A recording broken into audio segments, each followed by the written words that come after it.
Gloria a Dios. Bienvenidos santos del Dios Todopoderoso. Bendecidos del Dios Todopoderoso. Bienvenidos a la comunidad cristiana de transformación. Bienvenidos una vez más a este espacio que tenemos para compartir el pensamiento de la palabra de Dios para nosotros, para esta iglesia.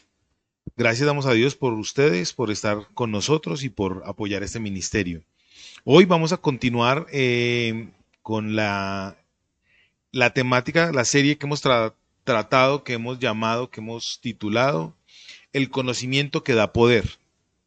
Cuando hablamos del conocimiento que da poder, no estamos diciendo, aclaro lo mismo que he venido aclarando desde tiempo, el conocimiento no es el tema o el fundamento gnóstico, que es que el conocimiento que salva, no señor, es el conocimiento de Dios, que en la medida que conocemos a Dios, pues obtenemos el poder que Dios nos da, la provisión que Dios nos da.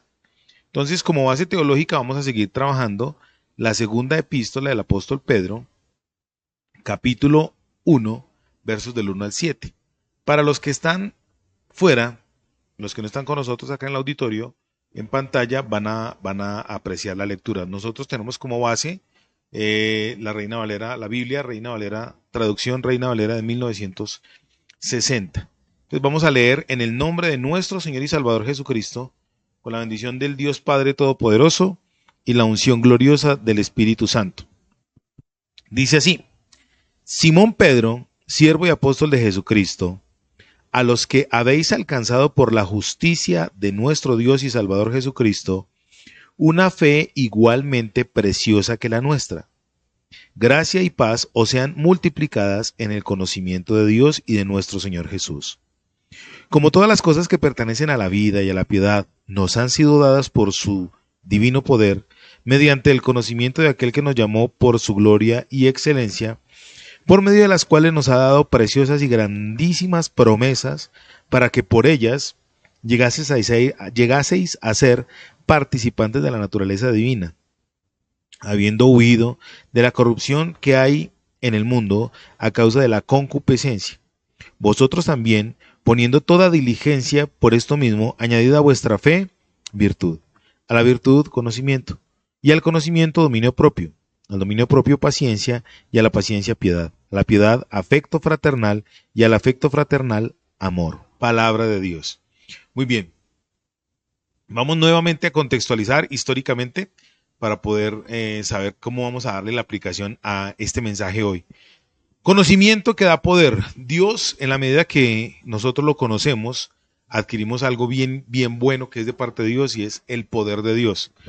El apóstol Pablo lo graficó de la mejor manera para mí. Él dice: no me avergüenzo del evangelio, porque es poder de Dios para salvación. El poder que Dios da no se fundamenta en hacer milagros, prodigios, proezas, señales. El poder es la salvación. La manifestación del poder de Dios es la salvación del alma, la trascendencia de esto corrupto a algo incorrupto, la trascendencia de esto mortal a algo inmortal, la trascendencia de esto que perece a algo que no va a perecer jamás. Muy bien, la segunda epístola del apóstol Pedro fue escrita aproximadamente en el año 68 después de esta era, después de Cristo. Bueno, no hay un antes y un después de Cristo. Cristo es el antes, el después, el presente. Pero según la cultura, la tradición, la línea de tiempo, podemos decir que fue escrita posterior a la manifestación gloriosa de Cristo acá en la tierra. Perdón. Entonces vamos a continuar hoy con este tema. Entonces resulta que el apóstol Pedro, en la primera epístola, escribió acerca de cómo tratar, cómo lidiar, cómo enfrentar o confrontar o afrontar la situación persecutiva para los nuevos creyentes. Aquí surge una aplicación. La Biblia dice, el Evangelio según San Mateo, el Señor Jesucristo dice que Él nos envía a nosotros como ovejas en medio de lobos. El que le diga a usted, el predicador que le diga a usted, que usted va a llegar a Jesucristo y no va a tener ningún problema, todo va a ser color de rosa, su vida va a cambiar, pues si la vida cambia, pero que su vida va a ser todo paz, bienaventuranza, candidez, le está mintiendo descaradamente. En la Biblia dice, el mismo Señor Jesucristo dijo, Él vino a traer espada, Él no vino a traer paz, Él vino a traer espada, armas, no vino a traer guerra, vino a traer espada, armas porque ya el mundo está en guerra. Entonces, el apóstol Pedro le está escribiendo a la iglesia del primer siglo cómo lidiar con la persecución en la primera epístola, con la persecución, con la opresión, con la persecución hacia la fe, hacia lo que se estaba proclamando que era el lenguaje del reino, la manifestación del reino de Dios. Y en la segunda epístola ya el apóstol empieza a enseñarles a la iglesia cómo lidiar con los problemas que hay dentro. Y antes de comenzar les voy a colocar un ejemplo. Bueno, le empezó a enseñarles cómo lidiar con las herejías que habían dentro de la iglesia. Ahora, ¿qué es una herejía? Una herejía es una mentira que va en contra de la verdad de Dios. Una herejía es algo que se enseña como si fuera una verdad de Dios, pero es todo lo contrario. Entonces resulta que en el primer siglo, en la iglesia del primer siglo, se estaban introduciendo herejías dentro de la iglesia. Les voy a hablar de algunas. La primera herejía, o algunas de las, no voy a decir porque si no me dicen cronológicamente no es, no. Voy a hablarle en desorden, pero eso estaba introducido. Inmoralidad sexual, libertinaje sexual, promiscuidad sexual.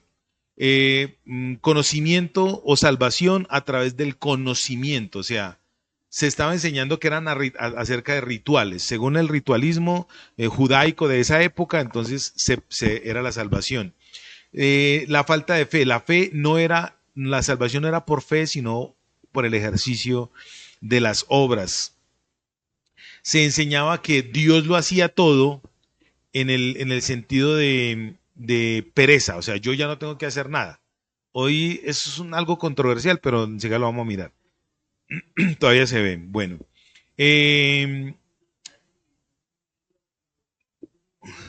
Ajá. El mono de arriba, el zarco de arriba, ¿cierto? Entonces, la falta de afecto fraternal, o sea, en la iglesia del primer siglo había egoísmo y habían pleitos, disputas, ¿cómo se dice? Cuando uno tiene contiendas, cuando uno quiere ganarle a alguien algo. Les gustaba figurar. El mejor ejemplo es el ejemplo de Diótrefes en la tercera epístola de Juan, que le gustaba ser visto por la gente. Ese tipo de herejías se estaban introduciendo en la iglesia. Y el apóstol Pedro entonces empezó a decir, bueno, vamos a ver cómo las vamos a atacar. Y la segunda epístola habla de eso, cómo atacar esas herejías. Entonces, amados santos de Dios, bueno, cuando digo atacar, quiere decir, no es que vamos a ser agresivos. Bueno, sí, la Biblia dice que hay que ser agresivos. El Evangelio según San Mateo capítulo 11, verso 12 dice, desde los días de Juan el Bautista hasta ahora, el reino de los cielos sufre violencia y solo los violentos lo arrebatan. Entonces el apóstol Pedro está dándonos armas, herramientas, para no solamente defensa de nuestra fe, cómo vamos a defender nuestra fe, sino cómo vamos a atacar eso que está atacando, valga la redundancia, o contrarrestando nuestra fe. Entonces hoy vamos a mirar otros principios que la Biblia establece para que nosotros podamos avanzar en ese conocimiento. Lo primero, quiero colocarles un ejemplo. Una vez, hablando de herejías y de doctrinas, una vez en una iglesia X empezaron a hablar de que si Adán, como tenía mamá, no tenía mamá, entonces tenía ombligo. Entonces se generó una disputa, una riña, una pelea en esa iglesia a nivel doctrinal. Entonces se hicieron los de derecha y los de izquierda. Entonces los unos decían que Adán no tenía ombligo y los otros decían que Adán sí tenía ombligo. Entonces estaban los ombliguistas y los no ombliguistas, hablando de herejías y mentiras que se introducen en la iglesia. Y al cabo del tiempo, los ombliguistas llegaron a una conclusión y fue la siguiente: Adán tenía el ombligo para adentro o lo tenía para afuera. Empezó otra disputa a nivel de doctrinas. ¿A qué quiero llegar con esto, mis amados santos de Dios? Que las doctrinas siempre van a generar conflicto, siempre van a generar disolución. Y lo que Dios quiere es que usted y yo conozcamos al Dios Todopoderoso, conozcamos el propósito que Él tiene para con cada uno de nosotros y el propósito que tiene a nivel general con toda la raza humana. Entonces, hoy vamos a hablar de algunas cosas de esas herejías que se estaban infiltrando en ese tiempo. Entonces, el apóstol Pedro escribe diciendo, en el verso, hoy nos vamos a centrar en el verso 6, verso 6. Sí, verso 6, aquí lo tengo. Pero vamos a leer desde el verso 5. Él dice en el verso 5, vosotros también, poniendo toda diligencia, por esto mismo añadid a vuestra fe, virtud. A la virtud, conocimiento. Y en el verso 6 empieza a decir, al conocimiento, dominio propio, al dominio propio, paciencia, a la paciencia, piedad. Y en el verso 7 dice, a la piedad, afecto fraternal, y al afecto fraternal, amor.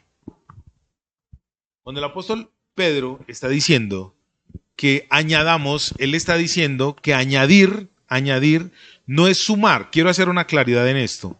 Dios no es un edificio, como lo escribió el apóstol Pedro en la primera epístola. No quiero que suene como una contradicción. Bueno, más bien, Dios no es un edificio, ni tampoco una serie de fichas de dominó que uno va colocando, ni los principios que él da son una serie de fichas de dominó que uno va colocando para que cuando usted las termine de armar diga, ya, soy perfecto. ¿Soy el evangélico perfecto? ¿Soy el cristiano perfecto? ¿O no? ¿O ya estoy creciendo mucho más y entonces ya puedo decir que soy el cristiano perfecto? El apóstol Pedro usa la figura de rocas vivas para decir o designar lo siguiente. Jesús, nuestro Salvador, es la cabeza del cuerpo. Nosotros somos parte, miembros del cuerpo que es Cristo. La cabeza que es Cristo. Nosotros la iglesia, perdón, me enredé un poquitito. Nosotros, la iglesia, somos el cuerpo de Cristo. Él es nuestra cabeza, ¿cierto? Todos somos miembros, tenemos una función específica. Cuando Dios nos dice que hay una lista de cosas para hacer, no quiere decir que esa lista de cosas para hacer me van a dar un calificativo cuando termine de hacerlas. No, no es así. Esto más bien es como la figura de una casa, de una estructura que necesita de muchas cosas para que sea todo un equipo. Y hay otra figura que está en la naturaleza, el roble. No sé si la gente conozca de los árboles. El roble es un árbol inmensamente grande, pero nace de una bellota pequeña. Esa bellota pequeña usted la puede tener acá en la sala de su casa, la puede tener en su cocina, en una materita, pero en la medida que él va creciendo, se va fortaleciendo y se va expandiendo, al punto de que usted va a tener que sacarlo de su casa porque no va a caber en la materita dentro de la sala de su casa. Cuando el apóstol Pedro empieza a usar esta figura de añadir, quiere decir que caminemos con, o sea, al lado de, que esas cosas estén al lado mío. Y las voy a aclarar mejor. Cuando el apóstol Pedro dice que a nuestra fe tenemos que añadirle virtud, que a nuestra virtud tenemos que añadirle conocimiento, que al conocimiento tenemos que añadirle dominio propio, que al dominio propio tenemos que añadirle paciencia, que a la paciencia tenemos que añadirle piedad y así sucesivamente, no está diciendo que hoy estoy cumpliendo hoy una función. Hoy estoy muy fesudo. Entonces, como ya estoy muy fesudo, entonces me voy a portar varonilmente. Que eso quiere decir virtud. Entonces, como ya ya hoy estoy portándome varonilmente, entonces tengo que conocer. No, amados santos de Dios. Esto es un cúmulo de cosas que en la medida que usted y yo vamos creciendo en el conocimiento de Dios, voy madurando y eso se va fortaleciendo en mí y va a ser como un roble. Un roble es un solo árbol, pero tiene muchas ramas. Entonces, cada una de esas ramas es esto. Y eso se va dando en la medida que usted tiene el ejercicio. Me voy a explicar mejor. Cuando usted y yo empezamos a relacionarnos con alguien, empezamos a tener ciertas áreas con ese alguien que conocemos. Por ejemplo, voy a colocar el ejemplo de mi esposa y mío, pues me perdona que me coloque como ejemplo. Mi esposa y yo somos una relación, somos una sola carne, pero tenemos muchas áreas en nuestra vida. Por ejemplo, cómo manejamos el área económica, cómo manejamos el área social, cómo manejamos el área física, cómo manejamos el área espiritual en cada una de nuestras vidas. Son muchas cosas, pero en sí somos una sola pareja, una sola carne. Así mismo está ocurriendo acá. Resulta que el apóstol Pedro empezó a notar que a la iglesia se estaban entrando esas herejías. Entonces, ya les voy a decir cuáles eran las herejías de ese primer siglo. Cuando el apóstol Pedro empezó a decirles a vuestra fe añadid virtud, a la virtud conocimiento, vamos entonces a trabajar lo que dice en el verso 6. En el verso 6 dice, al conocimiento, a la gnosis, al conocimiento, a la reconocer familiarmente, tener relación con eso, hay que añadirle dominio propio. Dominio propio en la traducción normal es autocontrol, dominar su propio ser. Hace 2000 años, cuando se escribió la Biblia, los griegos utilizaban una figura para el dominio propio, para el autocontrol. En griego la palabra es encroteia. Para la encroteia, ellos decían que la persona que podía dominar su genitalidad, su sexualidad, se dominaba a sí mismo. La Biblia no solamente está denotando o trabajando el dominio propio a nivel sexual, sino a nivel integral. La Biblia demuestra que el ser humano no es solo cuerpo. La Biblia determina que el ser humano es espíritu, es alma y es cuerpo, es un ser integral. Entonces el dominio propio no es solamente para la parte genital sexual física, sino aplica para todas las áreas de nuestra vida. Por ejemplo, ¿cómo yo voy a aplicar el dominio propio en el área espiritual? Es muy fácil. ¿Cuántos de los que están aquí o los que están con nosotros en algún momento de su vida se han sentido desmotivados para orar? Se han sentido desmotivados para leer la Biblia, se han sentido desmotivados para asistir a la congregación, para asistir a la convocatoria que Dios ha hecho para que nos reunamos como hermanos. Dominio propio es decir, no a la pereza, no a la circunstancialidad y congregarme.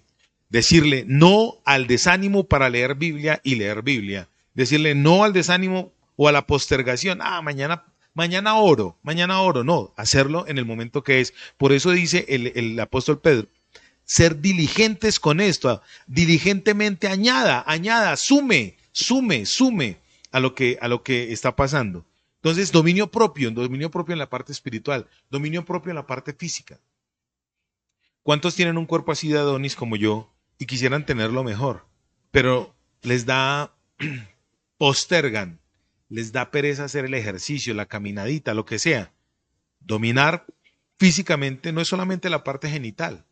Genitalmente, pues ya sobra decirles a ustedes, tanto a mujeres como a hombres, que hay que controlar la genitalidad, la vagina, el pene, hay que controlarlo. Pero coloquemos el otro ejemplo sencillo, de caminar, de cómo ejercitar el cuerpo. La postergación es mala. En cuanto a la parte almática, el conocimiento, intelectualmente, cuánto lees, qué lees. Ahora, eso surge otra pregunta. ¿Qué está consumiendo usted en su lectura? ¿Está consumiendo muchos libros ridículos, mucho marxismo, mucho leninismo, mucha evolución, mucho darwinismo, o está consumiendo Biblia? En cuanto a conceptos religiosos, que es de aspectos espirituales, ¿qué está consumiendo usted? ¿Está consumiendo libros que edifican su vida espiritual y que edifican su vida intelectual en cuanto al conocimiento de Dios? Cuando en la Biblia está diciendo que a la virtud añadamos, sumémosle conocimiento, no es un conocimiento general global, es un conocimiento de las virtudes. El apóstol Pedro lo escribió en la primera epístola, capítulo 3, verso 9. Conocer las virtudes de aquel que nos llamó de las tinieblas a su luz admirable. Él quiere que nosotros nos relacionemos con él. Que en la medida que este roble que somos usted y yo, vamos creciendo, todas estas características y cualidades van a ser parte de nuestra vida. Porque recuerde que Cristo no está con nosotros, Él ya está dentro de nosotros. Y todas estas cualidades que estamos viendo aquí son cualidades que el mismo Señor Jesucristo vivió, practicó. Él nos dio el ejemplo de fe, Él nos dio el ejemplo de dominio propio, Él nos dio el ejemplo máximo de paciencia. Cuando el apóstol Pedro está diciendo al dominio propio, añádale paciencia. La paciencia no es solamente, como tenemos por tradición, la paciencia del santo Job, perdón. La paciencia del santo Job. La paciencia de la que habla el apóstol Pedro es una paciencia de resistir, pero no de resistir así, como cuando le colocan Charles Atlas, que le colocaron el mundo en la espalda.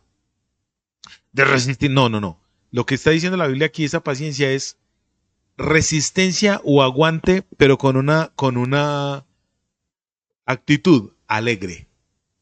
Resistencia con alegría. Por ejemplo, ese hermano, esa hermana, ese familiar, ese vecino, ese arrendatario que usted tiene que le saca la piedra. Hay que resistirlo, pero ¿cómo? Con alegría. Porque resulta que la paciencia y el dominio propio son hermanos gemelos. Si usted no tiene dominio propio, no puede decir que es paciente, porque resulta que el impaciente no domina sus emociones. El impaciente no domina sus emociones. A esa paciencia, según la Biblia, hay que añadirle piedad. La piedad en griego es eusebia, y la eusebia es todo lo que compete el evangelio. Y entonces aquí es donde vamos a empezar a darle como fuerza al mensaje de hoy. El apóstol Pedro, pero estoy en lo que es. El apóstol Pedro, cuando dice que hay que añadir, está diciendo, tienen que sumar, pero tienen que crecer. Esto tiene que ser parte de su vida. El apóstol Pedro es la persona que más nos coloca el ejemplo, el buen ejemplo de relación con Dios. Hay algo que a mí me impacta mucho cuando él en el Evangelio según San Juan, capítulo 21, me impacta de sobremanera la relación que el Señor Jesucristo construyó para con Pedro, para poderle enseñar todo lo que se está viviendo acá, estas armas de milicia que Dios le dio a él para que nos las transmitiera a nosotros, se dio en un encuentro cercano y pequeño que nos lo dieron a nosotros. Evangelio según San Juan, capítulo 21, después de la resurrección del Señor Jesucristo, los discípulos parece ser por el texto que volvieron atrás. No apostataron de la fe. Bueno, Pedro sí apostató porque dijo hasta groserías y demás. Pero volvieron atrás, volvieron a su función, volvieron a su labor, volvieron a hacer lo que hacían cuando el Señor Jesucristo los llamó. ¿Alguien se acuerda qué hacía Pedro cuando el Señor Jesucristo lo llamó? Muy bien, era un pescador. En el Evangelio según San Juan, capítulo 21, dice que ellos volvieron a pescar. O sea, dejaron de lado la experiencia que habían vivido, que habían tenido durante 3 años y medio con el Señor Jesús. Ellos dejaron a un lado esa experiencia porque aún ellos estaban con Cristo. No estaba Cristo en ellos, como ocurrió cuando vino el Espíritu Santo en el tiempo de Pentecostés. Pero lo que más me gusta de ese evento de Juan capítulo 21 es que Pedro, cuando vio al Señor, él no le reconoció inmediatamente, porque según ese texto, él estaba como a 100 metros más o menos de distancia de la orilla. Y él se vistió y se tiró al agua para nadar hacia donde estaba el Señor. Quiere decir pues que Pedro entendió perfectamente el concepto de transformación del ser ante el encuentro personal, cercano, directo, dinámico y biológico con el Señor Jesús. Él se acercó a él, y cuando se acercó a él, lo que encontró con el Señor en la playa, cuando el Señor lo estaba esperando, no fue una acusación, un señalamiento, sino fue una dignificación, una restitución, una institución de la virtud de Dios en él, en Pedro, que encontró brasas de fuego y encontró comida, pan y pez asados. Eso debe ser delicioso. Yo he querido como hacer alguna vez ese ejercicio de asar peces y pan calientito así en brasas para comerlo como lo comió el Señor. Pero resulta que Pedro entendió solamente en esa dinámica de relación con Cristo el conocimiento del poder restaurativo y suministrador de Dios. En la relación que él tuvo con Cristo, Pedro fue que entendió lo que significaba que cuando viniese algo que no fuese de Dios, él lo podía identificar, y no solamente identificar, sino atacarlo. Resulta que cuando empezaron a meterse los falsos maestros y los falsos profetas en la iglesia del primer siglo, empezaron a enseñar lo siguiente.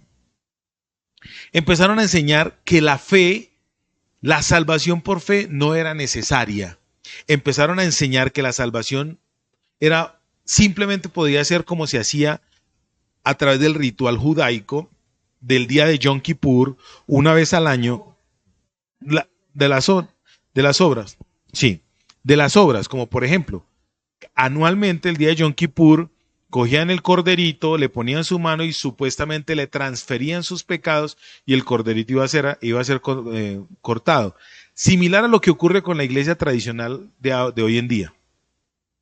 Obras que hacen, que creen supuestamente que yo me puedo acercar a Dios. Mentira diabólica, porque la salvación es solamente por gracia a través de la persona del Señor Jesús. Se estaba involucrando, por eso el apóstol Pedro se estaba metiendo en la iglesia el concepto de que la fe no era necesaria, eran las obras. Por eso el apóstol Pedro está diciendo, ojo con esto, porque ustedes ya son participantes de la naturaleza divina. O sea, ustedes, cuando dice partícipes de la naturaleza divina, quiere decir, ustedes tienen lo que Cristo tuvo. Y Cristo tuvo fe y esa fe está impuesta en ustedes, está imputada en ustedes porque Él fue el que la colocó. Entonces usted tiene que a esa fe diligentemente, con rapidez, con fuerza, tiene que darle, con rapidez y fuerza, tiene que darle gallardía, tiene que darle la virtud que dice la Biblia que tiene que ser. A esa fe usted tiene que añadirle fuerza. Porque resulta que en la otra herejía que se estaba metiendo en el primer siglo era la debilidad. Entonces como yo soy débil, entonces Dios sabe que yo soy débil. Y entonces como yo soy débil, pues Él sabe que yo voy a pecar. Y que como yo voy a pecar, entonces ahí estoy. Entonces sucumbía la gente en el problema del pecado. Eso se ve actualmente. Dios conoce mi debilidad. Sí, Dios conoce tu debilidad, pero juntamente con tu debilidad te da la salida. Por eso la Biblia dice, cuando mi debilidad me intenta dominar, Dios se hace más fuerte en esa debilidad. ¿Y usted a qué le está dando más fortaleza? ¿A su debilidad o al poder de Dios para salvarlo a usted y para sanarlo a usted de esa debilidad? Es que yo no puedo dejar de ver pornografía porque Dios conoce mi debilidad. Mujeres, yo una vez atendí el caso de una mujer que era enferma por tener relaciones sexuales. Y ella decía, yo no puedo ver un hombre porque lo estoy mirando el atado y lo que estoy mirando los labios y quiero tener relaciones con él. Una mujer. Cada uno de nosotros tiene su debilidad. Pero resulta que la Biblia dice que a eso hay que darle ¿qué? Fuerza. Porque es a través de la fe, no en mis propias fuerzas. Porque mi fe no es mía, la fe es de parte de Dios. Espero estarme dando a entender. Cuando en el primer siglo se estaba introduciendo ese pensamiento, esa ideología, ese estilo de pensamiento, ese sistema de valores en la iglesia, el apóstol Pedro dijo, vamos a contrarrestar eso, vamos a atacar eso. Y eso ¿cómo se puede contrarrestar el tema de la inmoralidad genital? ¿Cómo se puede contrarrestar el tema que se está metiendo la promiscuidad en la iglesia? ¿Cómo se puede contrarrestar eso? Pues enseñando dominio propio, enseñando la mentira. Por favor, la mentira. Hay una mentirita piadosa. Por eso dice la claridad, el dominio propio no es solamente la genitalidad. El apóstol Pedro empezó a decir, vamos a atacar directamente el problema. El problema no está en lo que está alrededor suyo. El problema está en lo que está dentro de usted, dentro de mí. A mí nada me seduce de fuera. Es de adentro. Mira, el dominio propio es una crucifixión permanente. ¿Sabe quién nos da el ejemplo de dominio propio más grande de la historia? Cristo. Cuando estaba siendo arrestado, el Señor le dijo a los que estaban con él, incluido Pedro, porque Pedro le mandó el machetazo a Malco, le dijo, tranquilo, si yo quisiese, le diría a mi Padre y mandaría 12 legiones de ángeles para que me defendieran. Y él dominó esa emoción, porque dice la Biblia que él colocó delante de él, el gozo para sufrir el oprobio por usted y por mí. Eso dice en el libro de Hebreos. Cristo dominó aún su emoción, el gozo lo colocó delante para poder sufrir el oprobio. O sea, él colocó primero el gozo y después el sufrimiento, el padecimiento. El mejor ejemplo de dominio propio nos lo da nuestro Señor. Por eso él dice, si alguno quiere seguir en pos de mí, tome su cruz cada día, niéguese a sí mismo y sígame. El dominio propio es crucifixión. El dominio propio es morir. Entonces el apóstol Pedro estaba diciéndoles a los hermanos de la iglesia, mis amados, están muy locos ustedes con ese deseo de hacer mucha plata. Dominen ese deseo de adorar a Mamón y entreguen, den para la obra del Señor, den para la obra y el ensanchamiento del reino. El apóstol Pedro le está diciendo a sus hermanos de esa época, a ustedes los está dominando mucho el pilín, los está dominando mucho la vagina, pues mueran a eso, mueran al dominio de la carne, de la sexogenitalidad sobre ustedes. Mueran a eso, y no le está diciendo algo imposible, cada día, como lo hizo el Señor Jesús. El Señor Jesucristo dijo, cada día tiene su mal, cada día tiene su afán, cada día tiene su participación.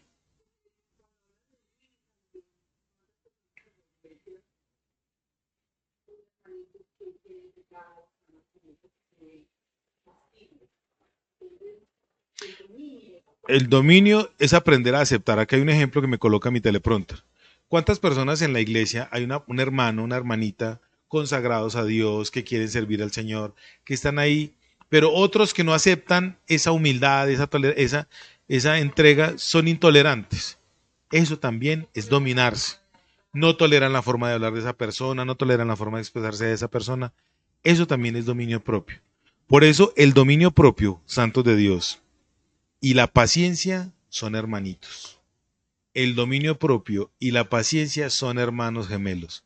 Y les reitero, no quiere decir que esto es una serie de fichas que se van colocando y usted va obteniendo logros. No, es un solo paquete. Gálatas capítulo 5, creo que es en el verso 22, dice, el fruto del Espíritu Santo es. Ahí no hay pluralidad, no dice los frutos del Espíritu. Son 9. No, dice el fruto. Es un solo paquete que abarca o compende esas otras manifestaciones. Como nosotros tenemos a Cristo, dentro de nosotros, el fruto de Cristo está en mí. Y estos elementos son un paquete, que son varias manifestaciones. O sea, el que tiene fe, tiene virtud, porque la virtud es hermanita de ella. El conocimiento va de la mano del dominio propio, porque si yo conozco quién soy, también conozco mis debilidades. En la medida que yo voy conociendo, si yo ya identifiqué lo mío malo, como también identifiqué lo mío bueno, pues lo puedo trabajar y lo puedo dominar. Dominar no quiere decir un ejercicio hostil. Dominar es administrar. Ejemplo, cuando Dios colocó al hombre sobre el huerto del Edén, le dijo, señoree. Señorear no es mandar, señorear es administrar. Entonces la palabra dominar es algo como manejar, darle manejo, como figurarlo, como saberlo figurar. Entonces la paciencia va de la mano, amados santos, del dominio propio. Si yo no soy paciente, incluso conmigo mismo, si yo no aprendo a tener el paquete del gozo de Dios sobre mi vida, pues voy a estar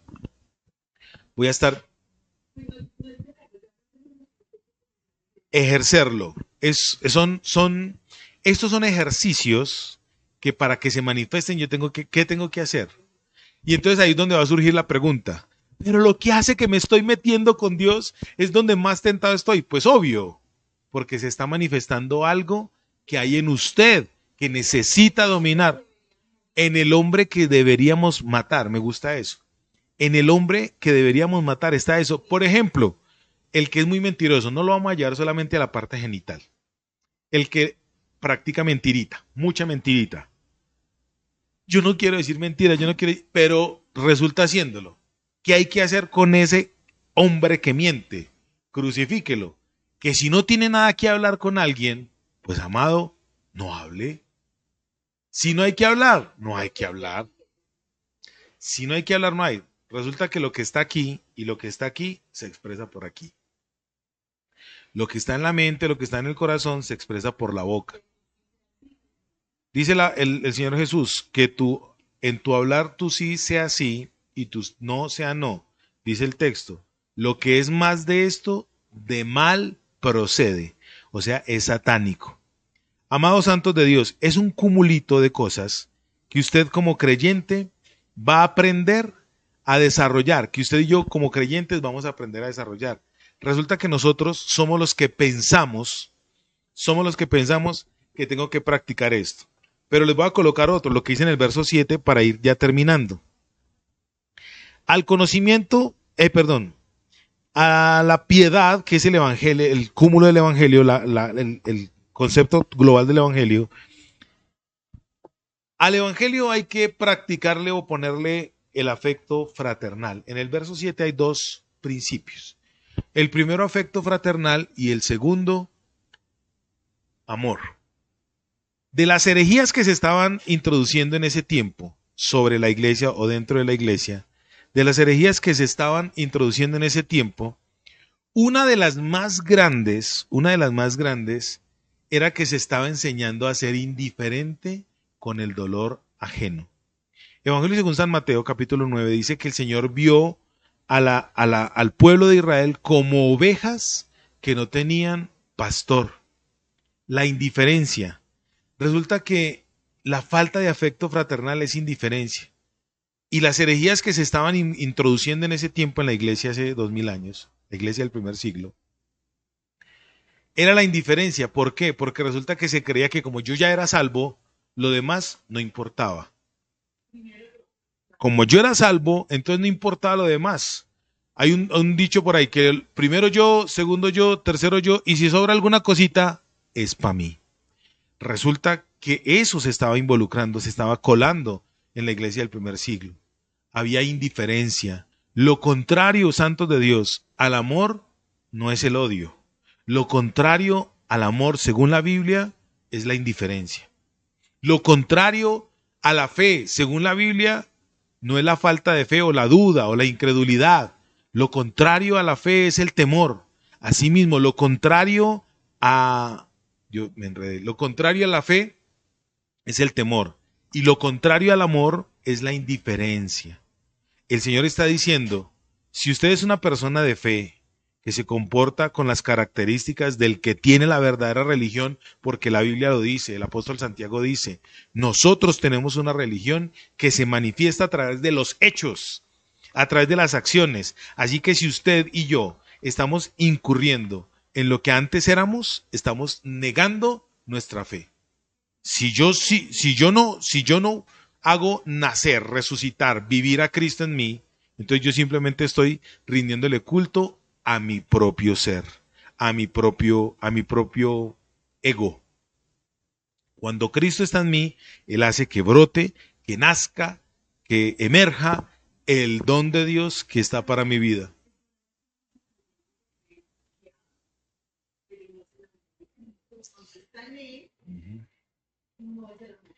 Cuando se habla de afecto fraternal, se habla de afecto fraternal, ojo con esto, no es lo mismo que el amor ágape. El afecto fraternal es identificarme con alguien. Cristo lo hizo de la siguiente forma. Él se identificó cuando estaba predicando a las multitudes. Él hizo lo siguiente. Lo dijeron los apóstoles. Ojo con esto parece piadoso y parece incluso lógico. Los apóstoles le dijeron, Señor, despachemos esta gente porque ya está tarde para que se vayan para las aldeas y pueblos vecinos y coman. Ellos mostraron una actitud bonita. Yo creo que fue Judas el de esas. Que vayan y compren. Y el Señor les dijo, denles ustedes. Eso es afecto fraternal. Se identificó con ellos. El afecto fraternal es identificarme. Ojo con esto. Si yo no me identifico con el dolor ajeno, estoy siendo contrario al Evangelio. Y si estoy siendo contrario al Evangelio, entonces no tengo paciencia para con la persona que tiene una necesidad. Les voy a colocar un ejemplo. Personas que normalmente se ven embaladas para el arriendo. Es normal. Personas que normalmente se ven sin mercado. Entran en una actitud de ¿qué? Pues de pedir. Es normal. Hay personas que tienen confianza y dicen, ayúdenme, extienden la mano y demás. Hay personas que no soportan eso. ¿Por qué? Porque no están identificadas con eso, con la necesidad. Hablando de la necesidad, porque hay gente que utiliza eso para manipular, ¿cierto? Por eso les digo, a que decía, pues se vuelven unos mantenidos, se vuelven mantenidos. Por eso les digo, se identifican. Coloqué ese ejemplo. Pero otro ejemplo, el hermano Gonzalito. No va a decir Gonzalo porque pronto hay algún Gonzalo por ahí. El hermano Pancracio. Resulta que el hermano Pancracio cada rato lo ve uno mirando mujeres. Cae normalmente en esa situación. El que tiene afecto fraternal sabe la condición del hermano. la condición de Pancracio. Entonces, ¿qué tengo que hacer yo? Como Cristo está en mí, entonces, ¿qué tengo que hacer yo? Decirle a Pancracio, Pancracio, el Cristo que está en mí está en ti. Vamos a hacer que ese Cristo que está en ti resucite y esa vida esté en usted. El afecto fraternal, Pancracio, si está mal, mira, si estás mal, si te estás viendo tentado, Pancracio, habla, porque si no hablas, el pecado te va a consumir y vas a caer en lo mismo. El afecto fraternal es identificarme. Entonces el Señor está diciendo, diligentemente identifíquese con el otro hermano. Y termino con esto, ya. El amor. La palabra amor aquí en griego es agapao, que es el amor o agape, que es el amor que solamente proviene de Dios. Es un amor que no es el amor que nosotros conocemos con la pareja. Por ejemplo, yo a mi esposa la veo con el amor erótico, porque lo puedo hacer, es mi esposa. Yo a mi esposa la veo con el amor fileo, porque en ocasiones somos hermanitos. La podemos ver y nos identificamos con ciertas necesidades. Yo con mi esposa la puedo ver con el amor estorgeo, que es el amor que nos identifica como humanos.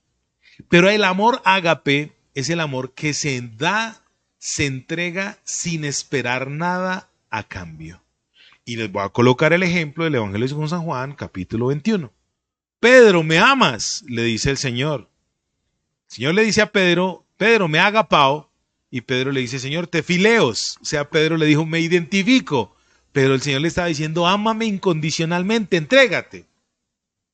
Primera vez, Pedro, me ha agapao. Y Pedro le dice, Señor, te fileos. Entonces el Señor le dice, bueno, está bien. Como se identifica conmigo, entonces apaciente mis corderos. Le dice por segunda vez, Pedro, me ha agapao. Y Pedro le dice, Señor, te fileos. Entonces el Señor le dice, bueno, como se está identificando conmigo, déle de comer a mis corderitos, cuídeme las ovejas. Y tercera vez, el Señor le dice a Pedro, Pedro, me ha agapao. Y Pedro le dice, Señor, ya no le podía decir te fileos, ya no me identifico. Pedro simplemente dijo, reconozco que no te amo como tú me amas. Y entonces el Señor le dijo, Pedro, cuida mis corderos. El cuidar, el entregarse, el reconocer que no lo puedo hacer, es una muestra que nosotros tenemos para agradecerle a Dios e identificarnos con el Cristo vivo que está en nosotros. Por eso, en la iglesia del primer siglo se estaba infiltrando la indiferencia y el resultado era religión y falta de amor. Hoy en día, la falta de amor de la iglesia hacia el perdido es inmensa. Hoy en día las iglesias son cofradías, santos de Dios. Es más, a mí como pastor me dicen, pastor, pero es que usted no hace que la noche de no sé qué, que la noche de si se más, pastor, que es que usted, el activismo se convierte en una distracción de los que ya somos cristianos. La verdadera manifestación de la palabra eclesia en griego, iglesia, es ir, salir y demostrarle a la gente el amor de Dios que se manifiesta en mí para con ellos. El verdadero sentir que debemos añadir a la iglesia es lo que Cristo hizo, dice la Biblia, porque de tal manera amó Dios a la raza humana, al mundo, que mató a su Hijo para que a través de la muerte de Jesucristo yo pueda tener entrada ante el trono de la gracia. A la iglesia, en la iglesia nos falta agapao. A la iglesia nos falta amor, porque hay muchos corderos, hay muchas ovejas que se están perdiendo en este momento en la calle sin que haya uno de nosotros que vaya y les evangelice, sin que haya uno de nosotros que vaya y lo ame, se identifique con él, le tenga paciencia. Hace 2000 años a la iglesia se introdujo lo que hoy en día se está viendo. Eso es un espíritu que se ha venido manifestando y se ha venido transmitiendo en la iglesia, porque la iglesia está permeada de mundo. La iglesia todavía está llena de personas vivas, no de muertos, de personas vivas pero al viejo hombre, no vivos a la nueva naturaleza en Cristo. Hemos escuchado a alguien que dice el hombre del cielo que vino a la tierra para matar al hombre de la tierra, al Adán muerto, al Adán decaído, al Adán corrompido, corroído. A nosotros nos falta recibir la vivificación de Dios a través de su agapao, a través del amor de Dios.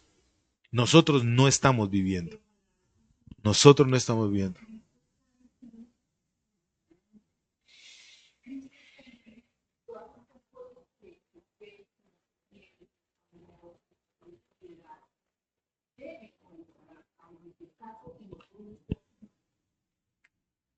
Si Cristo, el Cristo vivo, está en usted y está en mí, estas características, estas manifestaciones tienen que empezar a ser naturales en usted y en mí. La fe tiene que ser natural. La virtud tiene que ser natural, porque la estamos vivificando a través de Cristo en nosotros. Si estas características que van en contra, ojo con esto va en contra del mundo. El mundo te dice hay que ir a la fija, yo solo creo en lo que yo tengo, en el Dios Mamón, pero se necesita más fe para adorar a Mamón. Se necesita más fe para adorar a Mamón que para adorar a Dios. Segundo, la egolatría. Yo puedo, lo que yo tenga, empoderado. Yo lo tengo, me lo merezco, lo manifiesto. El mundo está enseñando eso en la iglesia y eso se está pervirtiendo y permeando en la iglesia. Estas manifestaciones de fe, de virtud, de dominio propio, de paciencia, de piedad, de amor fraternal, de amor agapao, es la manifestación de que el Cristo vivo está en usted y está en mí. Que se está manifestando poquito, entonces vamos a resucitar a Cristo, vamos a dejar que Él más bien vivifique en nosotros, se vea más Él y nos veamos menos nosotros. Y cuando empecemos a hacer ese ejercicio, yo les garantizo, porque yo ya lo he venido haciendo, es duro, duro, duro, pero no imposible, porque es el que lo hace en uno. Es duro cuando yo sé que debo morir y no lo hago. Eso sí es duro. Porque después uno dice, no es de fácil, porque Él ya lo hizo. Termino con esto. Cuando el Señor Jesucristo le dijo a sus discípulos, alcen los ojos y miren, ya los campos están blancos. Vayan y cieguen. Cuando Él dice vayan y cieguen, en la versión King James, que es en inglés, dice, yo ya lo hice todo, ustedes solo tienen que recoger. Él ya lo hizo todo. Él ya me dio su fe, Él ya me dio su virtud. Él ya me dio su poder, Él ya me dio su paciencia, Él ya me dio su dominio propio, Él ya me dio su paz, Él ya me dio su amor, Él ya me dio su afecto fraternal. Yo simplemente tengo que ejecutarlo. Padre, yo te doy gracias, Dios mío, en el poderoso nombre de Cristo, nuestro Señor y Salvador. Gracias porque si no fuera Dios mío, porque tú estás con nosotros y en